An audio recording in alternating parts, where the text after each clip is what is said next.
we are at Enterprise Connect 2024, and I'm here with Eric Broch from Sun River Health. Eric, how's it going? Lovely, wonderful conference this year. It is, isn't it? And it's very, very busy. Although we're in a quieter section for the interview today, but lots of people just joined the expo floor, lots of technology on show down there. How are you finding it so far? I mean, are you hearing the word AI a lot? What's really piquing your interest the most? Everybody's got some kind of AI solution that they're trying to sell, so there's a lot of traffic downstairs around that. Yeah, absolutely there is. And Eric, I watched a session this morning, really interesting story. I wanted to dig into that a little bit if possible. First of all, tell us a little bit about Sun River Health and the type of business they are and what you do for them. So Sun River Health is one of the nation's largest ambulatory FQHCs, so we're outpatient only, we're not a hospital. And we see roughly 250,000 unique patients annually, about 400,000 patients a year. So we really care about our patients. We primarily serve the underprivileged. I oversee all IT operations, infrastructure, networking, contact center, solutions, UCaaS, help desk, everything under the sun, security is all within my purview. That sounds like a lot of responsibility, especially with what's going on nowadays.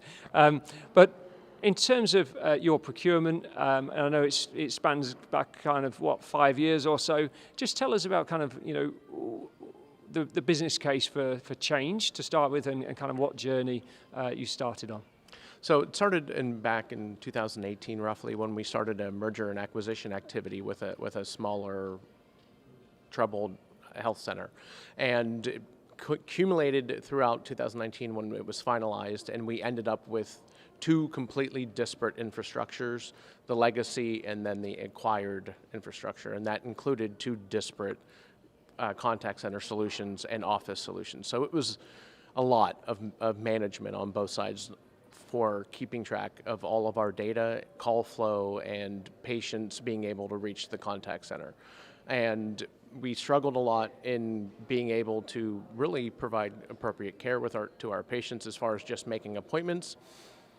Then we struggled a little bit with the pandemic, which put a little pause on us researching solutions to really get on a unified communication platform for the entire organization and all of our call center agents.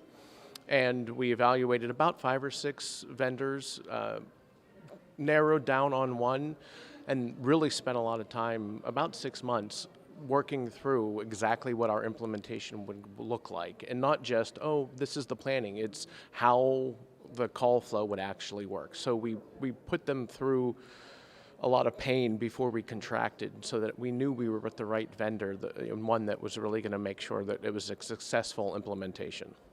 What I found interesting about your session this morning was that your story around the kind of build up to the go live. It seemed like some of the other people on the panel were really struggling with the implementation partners, and that was a real blocker for actually getting the systems installed and live, up and running on time. But yours seemed a little bit different. Tell us about your implementation process and strategy to kind of getting it right.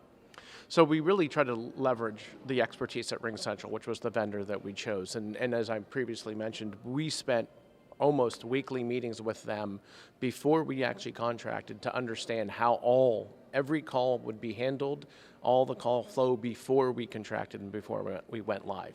And we really pushed them as a subject matter expert in the field to help us do things right from the patient perspective. How can we potentially reduce some of the calls into the call center because we could filter out with some self-service?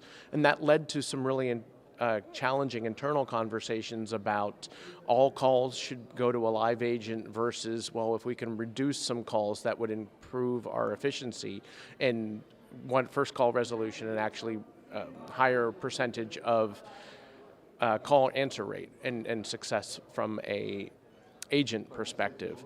And we ended up with only 4 options in our IVR, which we're really proud of.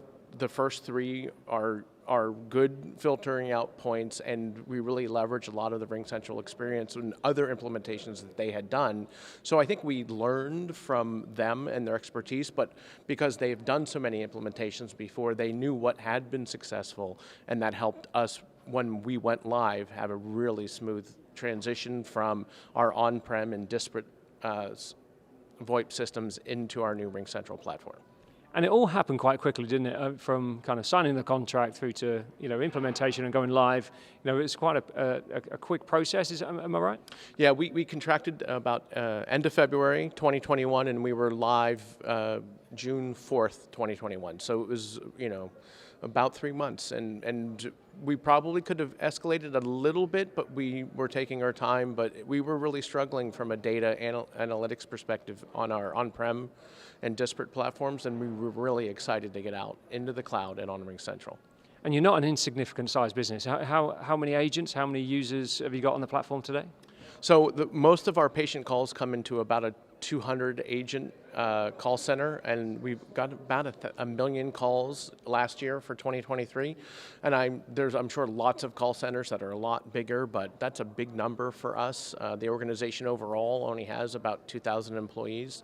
So what's that? Less than 10% are all of our agents. So it's a lot for us. There's still a lot of complexity in there for a lot of users, and I like it's always an opportunity to simplify things, isn't it, when you move to a new platform, and it sounds like you really cleaned things up and managed to kind of get what you wanted out of it. In terms of what you were looking to get out of it, what were those big benefits that you'd like to kind of share with our audience in terms of, where were you before versus where were you afterwards? Because I know you had some challenges with some fairly serious components of the last platform, and where did you end up? It's ironic because I just had this conversation downstairs on the exhibit floor. A couple huge pain points for us were data. We really try to make data-driven decisions, and our prior platforms didn't give us data. We had a solution that was quote unquote from the vendor. We're a hardware company, we're not a software company, and that really didn't work well for me when I'm trying to extract data from their software. And RingCentral out of the box has every data point that you could potentially imagine from a contact center perspective, and it really met all of our needs, and it really allowed us to make growths and efficiencies because we had data to make decisions. Separately, due to COVID, we had to suddenly send all of our agents to work from home, and during that process, that 2020 process of having agents answering calls from home on whatever platform we could get them to answer a call on was challenging. We had no data because it was call forwarding and all kinds of crazy solutions to get us there. Now we have agents that can basically work from anywhere, and they can log in from home. They're happier, their quality of life is happier. They can put their kids on the bus in the morning and then log in and answer the calls and make appointments for our patients, which is really important. Great, and there was one last thing that you mentioned this morning. Uptime was somewhat challenged on the last platform. How did that improve? I know you got quite an interesting stat. Yeah, we would have the occasional outage, whether it was on the centralized SIP or decentralized SIP in one of the two platforms that we had. We always struggled with outages here and there. Just in the Northeast in the United States, you have weather events, you have lines coming down. And we were on average before the migration, we were about an 80% call answer rate, And now, once we implemented RingCentral, the uptime is phenomenal. They guarantee us 5 nines. Over the last 3 years, we've had about 10 minutes of downtime. And we see a call answer rate now of 96%. So a 16% increase is tremendous for our ability to help our patients when they're calling for appointments. Wow, and that is what it's all about, isn't it? Ultimately improving that customer experience, that user experience, agent experience. In terms of going forward, I know you've got all your data in the right place now. Does that open doors to using technologies like AI and various other new automation tools? Yeah, I think we're really excited to try to leverage some of the other digital entry points in the contact center. Right now, we're just voice only, so calls only, but we're really excited to move into the chatbot functionality that RingCentral offers, again, to provide better access to our patients. So if they can answer their own question and get served quicker, perfectly happy to that. But if not, they can get transferred in the chat window to an agent and have a real-time interaction with a real person. It's just not over the phone. So whatever works for you, whether it's voice, text, chat, through a website, or RingCentral even has digital social media integrations that I'm a little scared about, but I think there's some tremendous advantages there. But just the ability to answer, what's the fax number for this location, will help a patient in the long run. Yeah. Well, I'm going to let you get back to the expo to explore some of these technologies now, but I wish you all the very best on your future journey with your UC and CX technology, but thank you so much for joining me.